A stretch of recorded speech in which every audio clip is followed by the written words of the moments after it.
Hello，大家好，我是拜伦。孟子他妈为什么要一直搬家呢？因为他发现环境给孟子带来很大的影响。别说孟子，你我一路走来也被环境弄成现在这个样子。环境为什么能有这么大的威力？机制是什么？今天我们就来聊一下，怎么样当自己的孟子他妈。大鱼和小鱼在鱼缸里游泳，大鱼说：“今天的水真干净。”小鱼说：“水是什么？”环境的影响很难抵抗，它就像水包围着我们，但我们不一定意识到它的存在。它的影响是能渗进潜意识的，就像空气污染、水污染或有毒人类一样，不管你愿不愿意，你都会受到环境的影响，不管是好还是坏。善用它，我们可以成就自己；放任它，则我们必定被它转化。具体的说，环境的影响来自环境中的触发物。Marshall Goldsmith 在《练习改变》里面提到，每一刻我们都可能受到周遭的人事物触发，而触发物能让人产生想法和行动，不论好坏。听起来像实验室里面按按钮拿食物的老鼠吗？的确就是这个样子哦。你听到主管的声音就想到工作，而且开始烦躁。你看到星巴克买1送1就想要揪团去喝，不就是触发跟反应吗？不同的是，我们有极度发达的大脑，可以利用这个现象给自己一点帮助，强化想要的行动和价值观。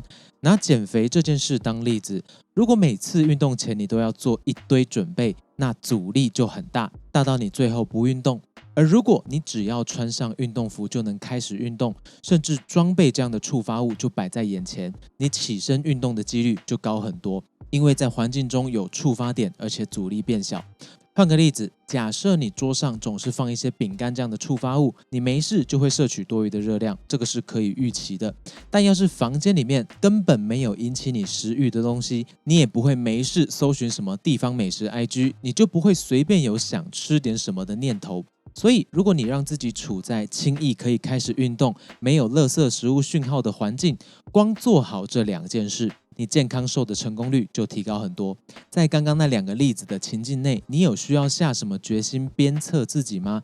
没有，你只是处在对的环境，里面没有错的触发物，你基本不需要消耗意志力来控制自己。而要是你处在充满点心和舒适被窝的环境，或许你的体型就会往另一个方向发展，而且一样不需要消耗什么意志力哦。通常我们在先期规划的时候，想象画面都还不错，最后都是毁在实际执行。要增加计划被妥善执行的成功率，就可以利用触发物的概念帮自己一把。比方说，我们想要善用起床后到出门前的时间阅读，我们可以这样安排：睡前设定好你的空间，比方说把书桌清理干净，消除一切的杂讯，然后放好要阅读的材料，这个是消除准备材料的障碍。准备好的书本身也是一个触发物。再来设定阅读结束的闹钟，这个是消除分心注意时间的障碍。最后再寻一下，看有没有漏掉的杂讯没有被清除掉，比方说小镜子、杂志、开着看盘软体的 iPad。最后在入睡前跟自己约定，我起床以后不要看手机，我要直接去刷牙，然后进行阅读。看手机会触发我们惯性的开启软体，软体推播资讯，触发我们的垃圾想法跟行动。比方说被煽动的愤怒跟焦虑，无止境的刷新，然后我们的时间就毁了。所以早上第一件事情，如果是看手机的话，这个习惯一定要改。好，我们跟自己约定，早上起床以后直接去刷牙，然后进行阅读。隔天起床后，当然就开始执行规划的事情。虽然这边我们仍然是要先推自己一把，如果是刚开始要执行这个计划的话，但还记得我们是前一天晚上跟自己约定好起床后要做什么事情吗？这个小动作可以大幅的减少你起床以后去执行你跟自己约定任务的阻力，因为昨天的约定起床变成触发物，所以阻力变小了。我们要有意识的把这个过程，把这个晨间阅读的习惯坚持成惯例。只要环境没变，我们执行晨间阅读的阻力会越来越小，直到最后不需要思考就会去做。恭喜你成为具有晨间阅读习惯的一员哦。或者我们想要改善生活中不想发生的事情，也可以思考是不是有什么触发物存在。比方说你的配偶因为你明明有空却不做分配的家事而生气，你也因为被责备而感到不满。你不是不做，只是先放着晚点再做。但一直以来，即使对方一直表达他的不满，你都没有考虑改变你的做法，已经这样过了很久很久。叠加的愤怒和冲突程度也只会越来越严重。你仍然是会拖延做你的家事，甚至故意不做。你仍然觉得这又没什么关系，只是小事，没有什么大不了的。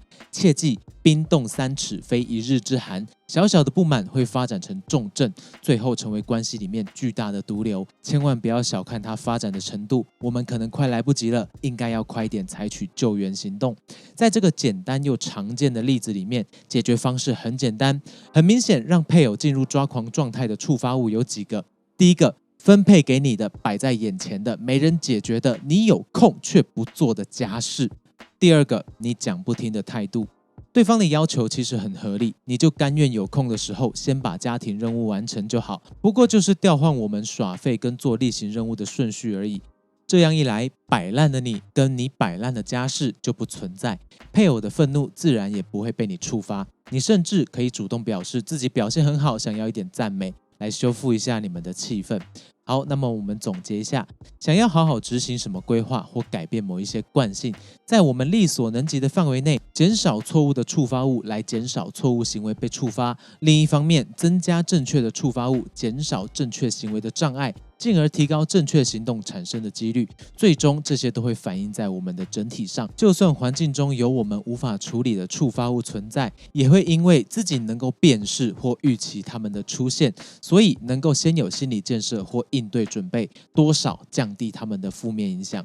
比方说，你打算在连假或者是过年期间开车出游，那么你就要预期到你很有可能会碰上大塞车，而在路上动弹不得这件事情本身是很容易让人愤怒的触发物。如果你对这类触发物的出现有预期，那么你自然可以先做一些心理建设，或是先期准备，来增加自己对这一些预期会出现的触发物的抗性，减少自己被触发出不想要的言行这样的机会。那么希望这期对你多少有一点点帮助。我是 Byron， 我们下期再见喽。